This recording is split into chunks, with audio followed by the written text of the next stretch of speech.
একজনকে হত্যা করলে তারেও হত্যা করা লাগে। কথা বলেন ঠিক কিনা? মুসলমান ভাইরা আমার গভীর মনোযোগ দেন। হযরত ওমর রাদিয়াল্লাহু তাআলা আনহু ডাক দিয়ে বললেন, গোয়েন্দা সংস্থার লোকেরা তাকে গ্রেফতার করে ফেলো। গ্রেফতার করা হলো।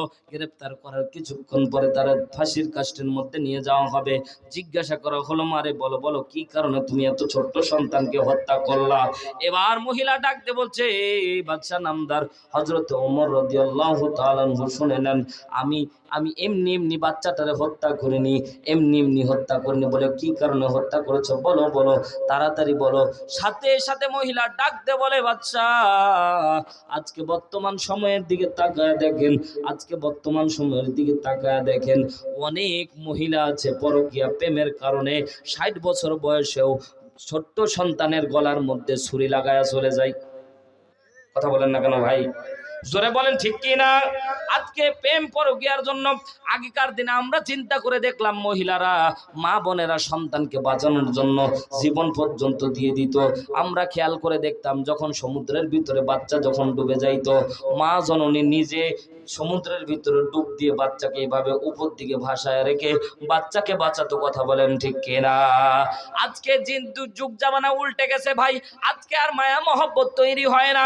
আজকে সমাজের ভিতরে খেয়াল করে দেখলাম, পরকীয়া প্রেমের সাথে যারা জড়িত হয়ে পড়েছে, পরকীয়া প্রেম যারা করতেছে, আল্লাহর কসম করে বলি, ছোট্ট ছোট্ট বাচ্চাগুলিকে জবাই পর্যন্ত করে দিয়ে পরকীয়া তার প্রেমিকার হাত ধরে চলে যাচ্ছে। কথা বলেন ঠিক কিনা? মুসলমান ভাইরা আমার গভীর মনোযোগ দিয়ে শোনেন। ওই মহিলা ডাকতে বলছে, ও আমিরুল মুমিনিন, এমনি এমনি সন্তান হত্যা করিনি। সন্তান হত্যা করার পিছনে কারণ হলো একটা, আমি ওই সন্তান হত্যা করেছি কারণ আমরা একটা কুটিরের মধ্যে বাস করতাম। ওই কুটিরের মধ্যে বাস করতাম, আমাদেরকে 3 জন যুবক এসে আমার বাবাকে বেঁধে আমাকে ধর্ষণ করে তারা চলে গেছে। ওই ধর্ষণের ফলে এই বাচ্চার জন্ম হয়েছে। চিন্তা করে দেখলাম, কোরআন পড়ে দেখলাম, উতুল্লিম বাদা যালিকা সানিম। আল্লাহ রাব্বুল আলামিন কোরআনের মধ্যে উল্লেখ করে ডাক দিয়ে বলে, যারা সমাজের ভিতরে যারা জারজ সন্তান তারা কোরআনের মাহফিল চায় না, যারা জারজ সন্তান তারা কোরআন ভালোবাসে না, যারা জারজ সন্তান তারাই রাসূলকে গালি দেয়, যারাই জারজ সন্তান তারা রাসূলকে কষ্ট দেয়, যারাই জারজ সন্তান তারা আলেম ওলামাকে কষ্ট দেয়। কথা বলেন ঠিক কিনা? মহিলা ডাকতে বলছে, আমিরুল মুমিনিন, এমনি এমনি হত্যা করিনি। চিন্তা করে দেখলাম, এ তো জারজ সন্তানের বাবার ঠিক নাই, 3 জনের ধর্ষণের কারণে আমার এই সন্তানের জন্ম হয়েছে। চিন্তা করে দেখলাম, এই সন্তান যদি বড় হয় আর আমার চোখের সামনে যদি ইসলামের বিপক্ষে অবস্থান নেয়, এটা আমি সহ্য করতে পারবো না, তখন আমি সন্তানকে মারতেও পারবো না। এখন বাচ্চা নামদার এখন চিন্তা করে, এই দিকটা চিন্তা করে এই সন্তানকে আমি 12 টুকরা করে হত্যা করে ফেলেছি। আমার বিচার করেন। বিচার যখন করা হলো, ওই মহিলাকে যখন ফাঁসির কাস্টে নিয়ে যাওয়া হচ্ছে, হযরত ওমর রাদিয়াল্লাহু তাআলা আনহু খেয়াল করে দেখতেছেন 3 জন যুবক দৌড়ায় চলে আসতেছে। ডাকতে বলে, আমিরুল মুমিনিন, খলিফাতুল মুসলিমিন, ওই মহিলার কোনো দোষ নাই, কোনো দোষ নাই। আমরা 3 জন যুবক বেতাল হয়ে গিয়ে যৌবনের তাড়নায় মহিলাকে ধর্ষণ করেছিলাম, এজন্য তো বাচ্চার জন্ম হয়েছে। আমাদেরকে আপনি বিচার কাস্টে নিয়ে আসেন, আমাদেরকে আপনি বিচার কাস্টে নিয়ে আসেন। ও আল্লাহর বান্দারা, ঘটনা বলা আমার উদ্দেশ্য না, শুধুমাত্র বলা উদ্দেশ্য হলো একটাই। যুবকদেরকে জিজ্ঞাসা করা হলো, যুবকরা কেন রে তোমরা এতক্ষণ পর্যন্ত ছিলা না, এখন দৌড়ায় আসলা, কারণ কি? যুবক বলতেছে, আমরা যখন থেকে দর্শন করেছি, দর্শন করার পরে মাথার সেন্স কাজ করতেছিল না, দর্শন করার পরে মাথার সেন্স ফিরে এসেছে। বারবার ওটা আমাদেরকে ধোঁকা দিচ্ছে, বারবার ওটা আমাদেরকে খোঁটা দিচ্ছে। আমিরুল মুমিনিন, দুনিয়ার মধ্যে যদি আমরা শাস্তি ভোগ না করি, পরকালে আমাদের শাস্তি আছে। ও আল্লাহর বান্দারা, এখানেও বসে আছে অনেক মানুষ, জেনা করেছি, অন্যায় কাজ করেছি, জুলুম করেছি। কথা বলেন ঠিক কিনা? এই দুনিয়ার জমিনে বিশ্বনবী বলেন, দুনিয়ার জমিনে যদি আপনি শাস্তি না পান, পরকালে আপনার জন্য সেটা নির্ধারিত শাস্তি হবেই হবে। দুনিয়ার শাস্তি কম, পরকালে শাস্তি বেশি। দুনিয়ার শাস্তি কম, পরকালে শাস্তি বেশি। ও আল্লাহর বান্দারা, গভীর একটা মনোযোগ দেন। বিশ্বনবীর দরবারে একজন মহিলা চলে আসলেন। মহিলা আসার পরে মহিলা ডাকতে বলছেন, ইয়া রাসূলুল্লাহ, আমি পাপ করেছি, আমারে আপনি শাস্তি দেন। বিশ্বনবী মাথাটা ঘুরিয়ে ফেললেন। জিবরাইল আমিন এসে বলে ফেললেন, নবীজি মহিলা কি পাপ কাজ করেছে? বিশ্বনবী মাথাটা ঘুরিয়ে ফেললেন, বললেন, তাওবা করো, আল্লাহ মাফ করে দিবে। সুবহানাল্লাহ বলেন। বিশ্বনবী আরেক দিকে মাথাটা ঘুরালেন। মহিলা আরেক দিক দিয়ে এসে আবার বিশ্বনবীকে এসে বলছে, ইয়া রাসূলুল্লাহ, ইয়া হাবিবাল্লাহ, ওগো নবীজি, আমি অন্যায় করেছি, পাপ করেছি, আমারে আপনি শাস্তি দেন। বিশ্বনবী মাথাটা ঘুরায় নিলেন আর বললেন, এ মহিলা, চলে যাও, তোমার গুনাহ আল্লাহ মাফ করে দেবেন। জিবরাইল কিন্তু কানে কানে বলতেছে, মহিলার তাওবা করতে বলেন, মহিলা যদি তাওবা করে আল্লাহ গুনাহ মাফ করে দেবে। সুবহানাল্লাহ বলেন। বিশাল বড় একটা শিক্ষা। যুবক ভাইয়েরা, কেউ উঠে যাবেন না, গভীর মনোযোগ দিয়ে শোনেন মুসলমান। গুনাহ কেমনে মাফ করাইতে হয়, গুনাহ কেমনে মাফ করাইতে হয়। যদি জিন্দেগির গুনাহ মাফ করার ধান্দা আপনার না থাকেন, আপনি চলে যান, আপনার জন্য কোনো ওয়াজ করব না। কিন্তু যদি জিন্দেগির গুনাহ মাফ করাইতে চান, একটু গভীর মনোযোগ দেন। বিশ্বনবী আবার মাথাটা ঘুরায় নিলেন। ওই মহিলা আবার সামনে গিয়ে বললেন, ইয়া রাসূলুল্লাহ, এবার আর পাপ কাজের কথা বলেনি, বলছে, ইয়া রাসূলুল্লাহ, আমি জিনা করে ফেলেছি, আমারে আপনি শাস্তি দেন। এই যে যখনই বললো জেনা করে ফেলেছি, আমারে শাস্তি দেন, যখন বলে ফেলেছে, ইজহার হয়ে গেছে, স্পষ্ট হয়ে গেছে, প্রকাশ হয়ে গেছে, প্রকাশ হওয়ার সাথে সাথে শাস্তির বিধান তার জন্য প্রযোজ্য হয়ে যাবে। মুসলমান ভাইরা আমার, বিশ্বনবী সাল্লাল্লাহু আলাইহি সাল্লাম বললেন, হে মহিলা, তুমি কি জানো জেনার অপরাধ কি? সাথে সাথে ডাক দিয়ে বলো, জেনার শাস্তি হলো, যদি বিবাহিত হয় কোমর পর্যন্ত পুঁতে দেওয়া লাগবে, আর যদি অবিবাহিত হয় তাকে 100 দররা মারা লাগবে। ও আল্লাহর বান্দারা, এবার বিবাহিত অনেক পুরুষ আছে, অনেক নারী আছে যারা জেনা করে, একটু গভীর মনোযোগ দেন। বিশ্বনবী বারবার করে বলতেছিলেন, হে মহিলা, চলে যাও, তাওবা করো, আল্লাহ মাফ করে দিবে। এই হাদিস দ্বারা সাবেত হয়, এটা হাদিস দ্বারা প্রমাণিত হয়। যদি কেউ না দেখে, জোরে বলেন, কেউ না দেখে, যদি আল্লাহ সাক্ষী থাকে, আর মহিলার পুরুষ যদি জেনা করে আর যদি তাওবা করতে পারে, আমার আল্লাহ তাকে মাফ করে দিবে। জোরে বলেন সুবহানাল্লাহ। মহিলা সাহাবী কিন্তু তাওবা করলেন না, বরঞ্চ শাস্তি নিলেন। বললেন, রাসূলুল্লাহ, আমি শাস্তি নিতে চাই। বিশ্বনবী বললেন, তোমার মাথা খারাপ হয়ে গেছে নাকি? বারবার বললাম চলে যাও, চলে যাও, কিন্তু তুমি বলে ফেললা। জেনার কথা যখন প্রকাশ হয়ে গেছে, যখন শুনে ফেলেছে মানুষ, তোমাকে শাস্তির বিধান করা হবে। কিন্তু তোমার পেটের বাচ্চা তো অপরাধ করে নাই, পেটের বাচ্চা যতদিন পর্যন্ত না হবে ততদিন পর্যন্ত আসার দরকার নাই। কি তওবা করতেছে আল্লাহর বান্দারা, একটু গভীর মনোযোগ দেন। অপর্দানিশী মা বোনেরা, কি তওবা করতেছে সে মহিলা। যখন ছোট্ট বাচ্চা, নবজাতক শিশু যখন জন্মগ্রহণ করলো, ছোট্ট বাচ্চাকে নিয়ে বিশ্বনবীর দরবারে চলে আসলো। ও তো পালায়া যেতে পারতো, কথা বলেন ঠিক কিনা? 10 মাস পর চলে এসে বলছে, ইয়া রাসূলুল্লাহ, এই যে আমার বাচ্চার জন্ম হয়ে গেছে, আমার শাস্তির বিধান আপনি কার্যকর করে দেন। সাথে সাথে নবী আমার ডাকতে বললেন, না না না, এখন যদি তোমারে হত্যা করে ফেলা হয়, এখন যদি তোমার শাস্তি কার্যকর করে ফেলা হয়, তাহলে তোমার ছোট্ট সন্তান বাঁচবে না। 2 বছর পর্যন্ত যেদিন দুধ ছাড়বে, সেদিন তোমার সন্তানকে নিয়ে আসবা, সেদিন তোমার বিচার কাস্টে তোমার বিচার করানো হবে। সাথে সাথে মহিলা চলে গেল। 2 বছর পরে আবার আসলো। ভাই, 2 বছর কম সময় না, এতদিন নবীর ভুলেই গেছে, এমন শাস্তির বিধান কার্যকর করেছিল। ও আল্লাহর বান্দারা, মহিলা তো তাওবা আগেই আল্লাহ কবুল করে নিয়েছে। জোরে বলেন না সুবহানাল্লাহ। এবার মহিলা চলে আসলো। আসার পরে আমার নবী ডাকতে বলে, এ মহিলা, তোমার বাচ্চার এবার অন্য কাউরে দিয়ে দাও। এবার বাচ্চাটা যখন অন্য কেউ নিয়ে নিল, সাথে সাথে মহিলাকে বলল, মহিলার জন্য কোমর পর্যন্ত গর্ত করা হোক। গর্ত করার পরে বিশ্বনবী বললেন, চারিদিক থেকে তাকে পাথর নিক্ষেপ করে করে হত্যা করো। ও আল্লাহর বান্দারা, জিজ্ঞাসা করতে চাই, একটা পাথর মেরে যদি এই গ্রামের ভিতরে কাউকে হত্যা করা হতো, কোন জেনার বিধান যদি কার্যকর হয়, ইসলামের বিধান যদি কার্যকর হয়, একটা মহিলা কিংবা একটা পুরুষকে কোমর পর্যন্ত গেড়ে দিয়ে হত্যা করা হতো, জিজ্ঞাসা করতে চাই, পরকিয়া কিংবা জেনা কি আর হতো? সেটা বলেন না কেন? আর কোন জেনা হতো? যুবক ভাইরা, গভীর মনোযোগ দাও। আজকে যদি তোমাদের উপরে 100 দররা মারা হতো, খবরদার খবরদার, 100 দররা মারা হতো, তাহলে আমি মনে করি ইফটিজিং করা তো দূরের কথা, যুবকদের স্বপ্নদোষ পর্যন্ত বন্ধ হয়ে যেত। কথা বলেন ঠিক কিনা? মুসলমান ভাইরা আমার, এজন্য তো কোরআনের বিধান আমাদের সমাজের দরকার আছে না নাই? আল্লাহ বলে, আহবাবতা মাইয়াশা, আমি আল্লাহ রাব্বুল আলামিন তোমাদের জন্য হেদায়েতের দ্বার তখন খুলে দিব, দল্লা দলালাম বাঈদা, এবং যারা গোমরাহির দিকে যাবে আমি তার গোমরাহির পথটাকে আরো বাড়ায়া দেব। যারা হেদায়েতের দিকে আসতে চায়, আমি আল্লাহ হেদায়েতের দিকে আপনায়া নিব। আর যারা গোমরাহির দিকে যায়, আমি আল্লাহ গোমরাহির দিকে তারে ঠেলে দেব। মহিলা চলে আসলেন, আল্লাহর নবী কোমর পর্যন্ত তার পুঁতে দিয়ে সাহাবায়ে কেরামকে বললেন, সাহাবীরা, তাকে পাথর নিক্ষেপ করে হত্যা করে ফেলো। সকলে পাথর নিক্ষেপ করতেছে। হযরতে ওমর রাদিয়াল্লাহু তাআলা আনহু একটা পাথর নিয়ে এইভাবে মারলেন, কাছ থেকে মারলেন। একটা পাথর মারার সাথে সাথে এই জায়গায় লাগলো, ফিনকি দিয়ে রক্ত বের হয় হযরতে ওমরের জামায় পড়ে গেল। হযরতে ওমর বলছে সুকান সুকান, দূর হয়ে যাও, দূর হয়ে যাও। হাদিসের মধ্যে এসেছে বিশ্বনবী বলেন, হযরতে ওমর বলে ফেলল, এই জেনাকারীর রক্ত আমার শরীর পবিত্র, শরীরের মধ্যে লাগার কারণে আমার কেমন জানি একটা খারাপ অনুভব কাজ করতেছে। আল্লাহর নবী চোখের পানি ডাক দিয়ে বলে, এ সাহাবী হযরত ওমর, তুমি জানো আজকে মহিলা এমন তওবা আল্লাহর দরবারে করেছে, এই তওবাটা যদি পুরা মদিনার মধ্যে বিলিয়ে দেওয়া হতো, পুরা মদিনাবাসীকে আমার আল্লাহ ক্ষমা করে দিত। জোরে বলেন সুবহানাল্লাহ। আরো চিৎকার দিয়ে জোরে একবার বলেন না আল্লাহু আকবার।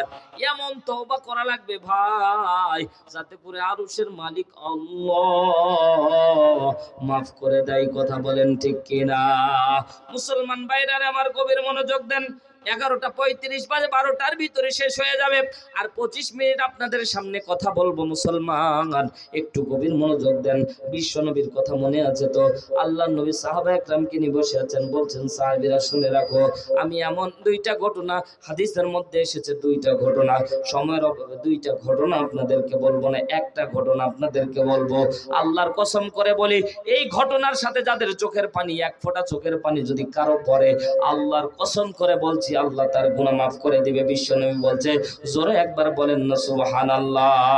মুসলমান ভাইরা আমার, বনি ইসরাইলের ভিতরে আপনারা জানেন, বনি ইসরাইলের উপরে আল্লাহ নাজিল করত মান্না সালওয়া, জান্নাতি খাবার।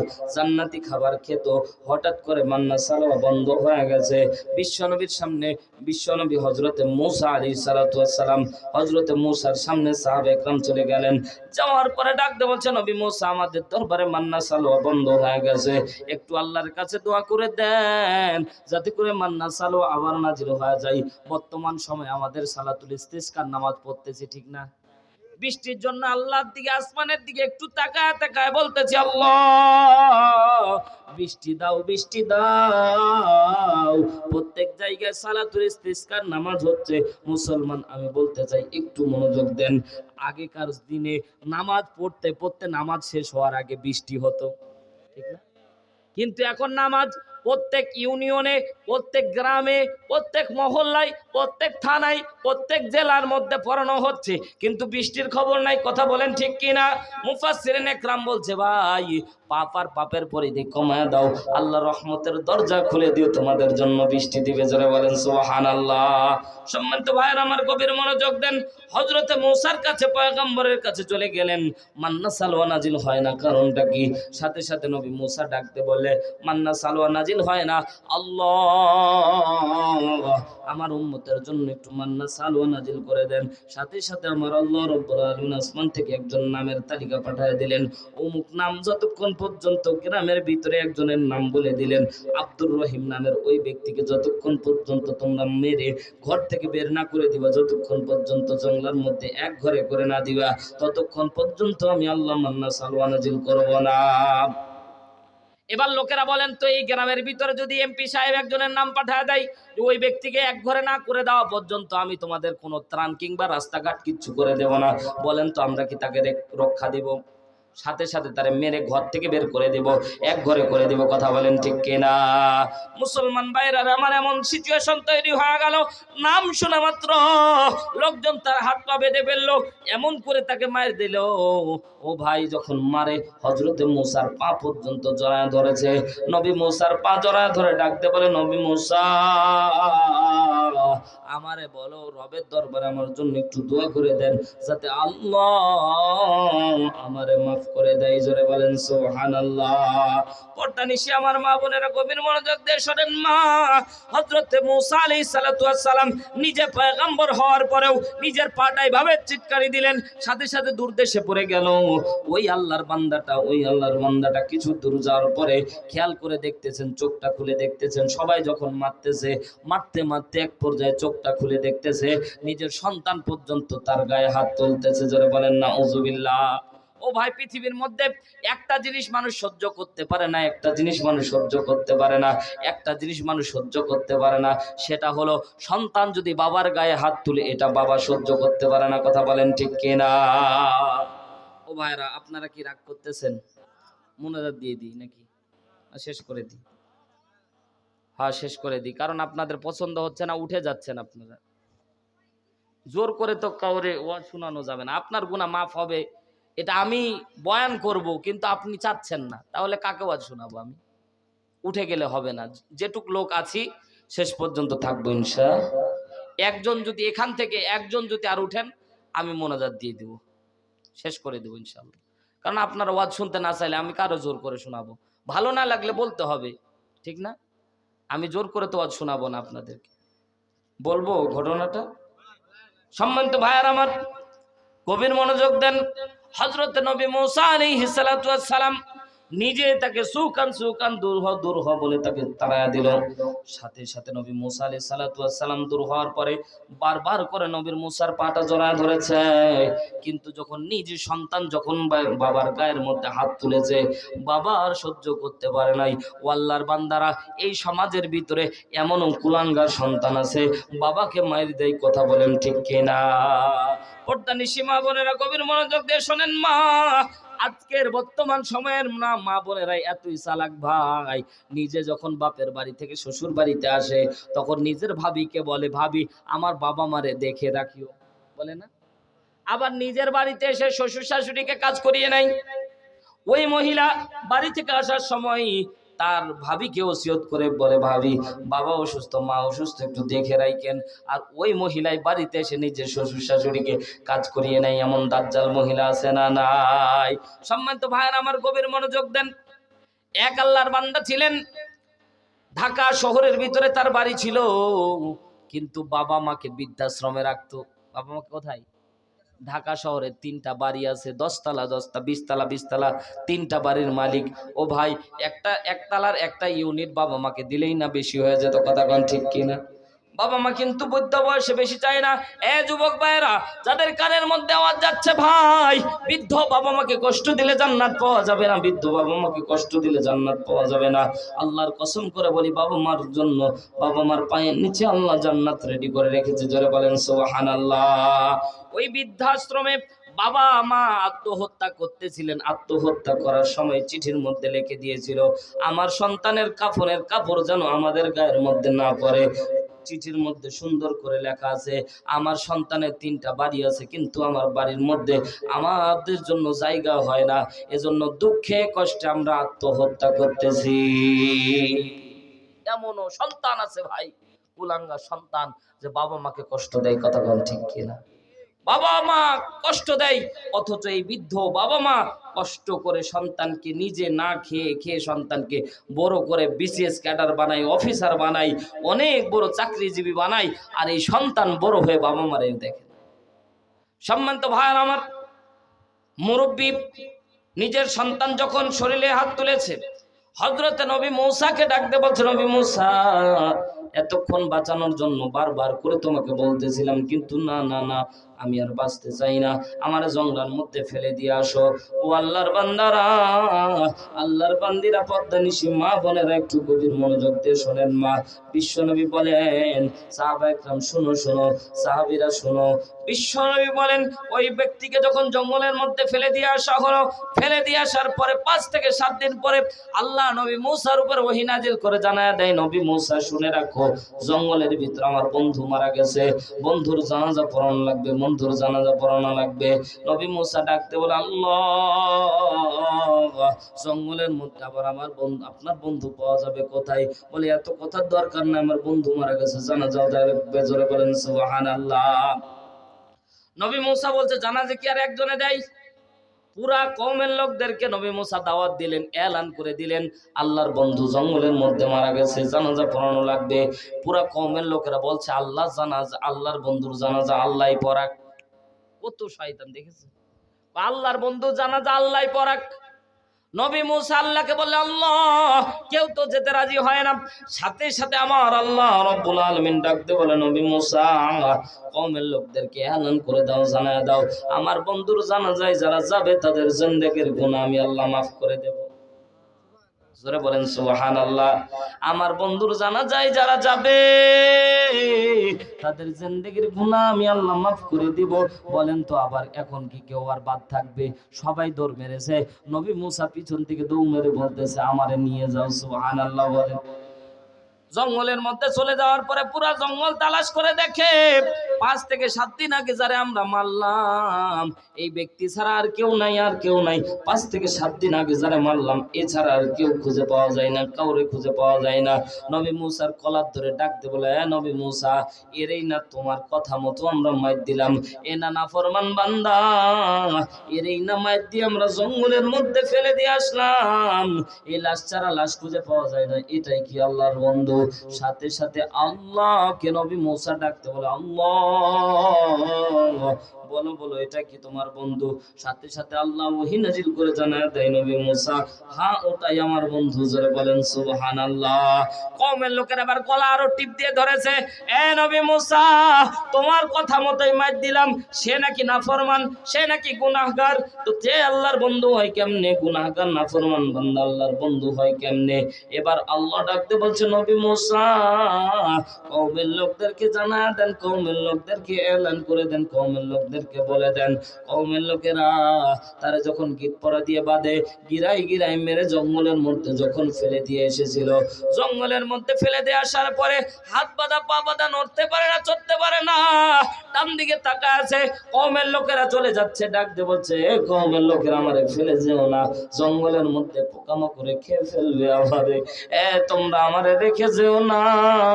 পিছন দিকে সন্তানেরা চলে যাচ্ছিল, ডাকতে বলছে, বাবা রে তোমাদের জন্য কত সম্পদ অর্জন করলাম, আজকে আমারে রেখে তোমরা চলে যাও, আজকে আমারে তোমরা রেখে চলে যাও, কেমনে যাও, কেমনে যাও, আমারে তোমরা নিয়ে যাও।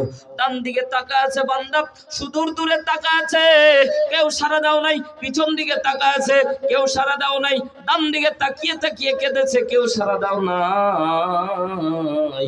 বান্দা যখন কোনো দিকে কারো সাড়া পায় নাই, বান্দা যখন সেজদায় মাথাটা সেজদার দিকে মাটিতে জমিনের মধ্যে লুটিয়ে দিয়ে আমি আল্লাহর চোখের পানি ছেড়ে আল্লাহ বলে ডাক দিয়েছে, আমি আল্লাহরে আল্লাহ বলে যখন ডাক দেয়, এ নবী মুসা আমি আল্লাহ রাব্বুল আলামিনকে আল্লাহ বলে ডাক দিয়ে বলছে, আল্লাহ তুমি না রহমানুর রহিম, আল্লাহ তুমি না গফফার, আল্লাহ তুমি না কাহার, আল্লাহ তুমি না রহমানুর রহিম, আল্লাহ আমার জিন্দেগীর গুনাহ মাফ করে আমাকে কি মাফ করা যায় না? আমারে কি ক্ষমা করা যায় না? আমার অন্যায়গুলি কি অপরাধগুলি কি মাফ করা যায় না? আল্লাহ আমার গুনাহ না হয় পাহাড় সময়, কিন্তু তুমি তো তোমার রহমান তো আসমান সমান, আল্লাহ আমার গুনাহ কি মাফ করা যায় না? আল্লাহ বলে, নবী মুসা শুনে নাও, শুনে নাও, আমি আল্লাহরে একবার আল্লাহ বলে ডাক দেওয়ার সাথে সাথে বান্দার গুনাহগুলি আমি আল্লাহ মাফ করে দিয়েছি। লিল্লাহে তাকবীর। কারে একবার আল্লাহরে আল্লাহ বলে ডাক দেন না? জোরে বলেন না, আল্লাহ আমাদেরকে মাফ করে দাও। ও আল্লাহর বান্দারা, বিশ্বনবী সাল্লাল্লাহু আলাইহি সাল্লাম বলে, নির্জনে নিভৃতে কোনো বান্দা যদি আল্লাহরে একবার আল্লাহ বলে ডাক দেয় তো আল্লাহ তার গুনাহগুলি আল্লাহ মাফ করে দেয়। সম্মানিত ভাইয়েরা আমার, এজন্য আসুন বেশি বেশি করে তাওবা করি। ওই আল্লাহর বান্দারে বিশ্বনবী সাল্লাল্লাহু আলাইহি সাল্লাম বলেন, নবী মুসাকে আল্লাহ ডাকবে, নবী মুসা যখন কেউ তোমরা তার ডাকে সাড়া দাও নাই, কেউ যখন তোমার তার ডাকে সাড়া দাও নাই, তখন দুনিয়ার কেউ না সাড়া দিলেও আল্লাহ তাকে সাড়া দিয়ে তার গুনাহ মাফ করে আল্লাহর বন্ধু বানায় জান্নাতুল ফেরদাউসের মেহমান বানিয়ে নিয়েছে। জোরে বলেন সুবহানাল্লাহ। সম্মানিত ভাইয়েরা আমার, এজন্য আসুন আমরা তাওবা করি। আমাদের জীবনে অনেক গুনাহ হয়েছে, আমরা তাওবা করে ফিরে আসি। পর্দানিশী মা বোন যারা আছি, ও মা আপনারা যেভাবে চলাচল করতেছেন বর্তমান সময়ে, আপনাদের সম্পর্কে একটা হাদিস বলে আমি শেষ করে দেব ইনশাআল্লাহ। বিশ্বনবী সাল্লাল্লাহু আলাইহি ওয়াসাল্লাম জাহান্নাম যখন দেখতেছিলেন তখন তিনি খেয়াল করে দেখলেন জাহান্নামের কিছু শিকল গরম করা হচ্ছে। জাহান্নামের শিকলগুলি এতটাই তীব্র যে যদি শরীরের মধ্যে এখানে লাগা হয় এটা পুরোটাই 1 সেকেন্ডের ভিতরে খসে যাবে। পর্দানিশী মা বোনেরা গভীর মনোযোগ দিয়ে শোনেন। বিশ্বনবী সাল্লাল্লাহু আলাইহি সাল্লাম বলেন, যে সকল মা বোনেরা তাদের পেট পিঠ এবং তাদের যে অঙ্গগুলি পরপুরুষকে দেখাচ্ছে, প্রত্যেকটা অঙ্গ কিয়ামতের দিন অর্থাৎ কবরে রাখার পরে প্রত্যেকটা অঙ্গকে ওই জাহান্নামের শিকল দ্বারা ছেক দেওয়া হবে, নাউজুবিল্লাহ। এজন্য পর্দানিশী মা বোনদেরকে অনুরোধ করে বলবো, মা যদি জান্নাতি হতে চান তাহলে পর্দায় আসার দরকার আছে না নাই? কথা বলেন না কেন, আছে না নাই? পর্দা কি তারা একাই করবেন? আমরা সাহায্য করব, আমরা কিনে দেব। কথা বলেন ঠিক কিটা? আমাদের সময়ের নীতি উল্টা ভাই। রাস্তা দিয়ে যাচ্ছে, নানির বয়স 80 বছর আর নাতনির বয়স 16 বছর। নানি এমন ঘুমটা মেরেছে ভাই, ওপর দিয়ে চোখ পর্যন্ত না দেখা যায় না, আর নাতনি সবই দেখা যাচ্ছে। কতক্ষণ ঠিক? জিজ্ঞাসা করলাম, নানি তুমি খোলা রাখলে তোমারে দেখলে পাপ হতো না, নাতনির দেখলে তো জেনার গুনাহ হচ্ছে। কতক্ষণ ঠিক কিনা? আমরা যেটা খোলার দরকার সেটা খুলি না, যেটা ঢাকার দরকার সেটা ঢাকি না। কতক্ষণ ঠিক কিনা? এজন্য ভাই পর্দায় যারা যে সকল বাবারা আছি, মেয়েদেরকে পর্দায় রাখতে হবে। আমাদের এই সমাজের ভিতরে গ্রামগঞ্জে ভাই এখনো মাশাআল্লাহ আলহামদুলিল্লাহ, গ্রামগঞ্জের মা বোনেরা এখনো লজ্জাশীল আলহামদুলিল্লাহ বলে। হুজুর দেখলে ঘোমটাটা বাড়া দেয়, ঠিক না? আর শহর অঞ্চলে আপনি যান, হুজুর দেখলে আরো মনে হচ্ছে যে গলার মধ্যে দেয়, ওটা আরো খুলে নেয় যে হুজুর দেখুক আর একটু দোয়া দেখ। কথাগণ ঠিক কিনা? বেকায়দা। শহর অঞ্চলে গেলে যুবক মানে যুবতীদের এমন হালত। গাজীপুরে আমি এক মাহফিলের মধ্যে গেছিলাম ভাই, তো মাহফিলের মধ্যে আমরা যখন রুমে রেস্ট নিচ্ছিলাম, সভাপতি এসে আমাদেরকে মোবাইলে দেখাচ্ছে, হুজুর দেখেন আমার নাতনি, এই যে দেখেন 21 টেলিভিশনে 21 ফেব্রুয়ারির দিন এই যে আমার নাতনি গান করে ফার্স্ট হয়েছে, হুজুর একটু দোয়া করে দেন। ও ভাই কি দোয়া করবো ওর জন্য কন্ত? ওর নাতনির এক নজর দেখলাম একটা গেঞ্জি পরে আছে আর হাফ প্যান্ট পরে আছে। নাউজুবিল্লাহ বললেন না? বাস্তব ঘটনা ভাই। আমাকে দেখায় দিচ্ছে যে হুজুর এই যে দেখেন কত সুন্দর গান করে আমার নাতনি ফার্স্ট হয়েছে, হুজুর দোয়া করে দেন যাতে ফাইনালে যাতে ফার্স্ট হইতে পারে। ওর জন্য কি দোয়া দিবেন কন্ত ভাই? ওর দোয়া দেওয়ার কায়দা আছে। ওর জন্য দোয়া দিলাম, আল্লাহ তারে তুমি পর্দায় নিয়ে আসো না। জিজ্ঞাসা করলাম, আপনার নাতনি কি ফকিন্নি নাকি? উনি সভাপতি, কোটিপতি মানুষ, রেগে গেল। না হুজুর মোল্লা মানুষ, কি থেকে কি বলেন? ওর বাপের কোটি কোটি টাকার সম্পত্তি। আমি বলি কোটি টাকার সম্পত্তি থাকলে ও প্যান পাইলো না কে? কথা কন না কে? সে গেঞ্জি সে একটা 3 পিস পায় না, একটা গেঞ্জি পরে 100 টাকার একটা গেঞ্জি। হুজুর ওই গেঞ্জির দাম জানেন? 2200 টাকা দাম ওই গেঞ্জির। তো যাই হোক, তুমি এমন একটা পোশাক পরে আছো যেটা বিশ্বনবী বলছে অর্ধ উলঙ্গ পোশাক পরিধান করে অসংখ্য নারী উলঙ্গ থাকবে, এটাই তার বাস্তব প্রমাণ। কথা বলেন ঠিক কি? বিশ্বনবী অমীয় বাণী করে গেছে, এমন এক জামানা আসবে পোশাক পরে থাকা নারী অর্ধ উলঙ্গ, একেবারে উলঙ্গ হয়ে থাকবে। পোশাক পরে আছে ঠিকই, কিন্তু যা দেখার সব দেখা যাচ্ছে। কথা কোন ঠিক কিনা? এজন্য পর্দানিশী মা বোনদেরকে বলবো, অন্যের যুবকদেরকে সুখ দেওয়ার জন্য, পরপুরুষকে সুখ দেওয়ার জন্য তুমি যে সাজুগুজু করতেছো, এটাই তোমার জাহান্নামে যাওয়ার একমাত্র কারণ হবে। কথা বলেন ঠিক কিনা? সাজতে হবে স্বামীর জন্য। কার জন্য? সাজতে হবে স্বামীর জন্য। আর এখনকার নারীরা স্বামীর জন্য সাজে না ভাই, সাজে হচ্ছে ওই যে কিস্তিওয়ালা সারের জন্য। কথা কন না কেন? বুধবার আসলে দেখবেন ভালো কথা কয় না, কথা কয় না, জোরে বল ঠিক কি না? ওই বুধবার আসলে সাজে, আর স্বামী যখন আসে তখন ওই গন্ধওয়ালা শরীর নিয়ে দৌড় মারে। অথচ স্বামীর জন্য সাজা আপনার জন্য ফরজ করে দিয়েছে। স্বামীকে আপনার শরীরের অঙ্গভঙ্গি দেখায় স্বামীকে যদি খুশি করতে পারেন,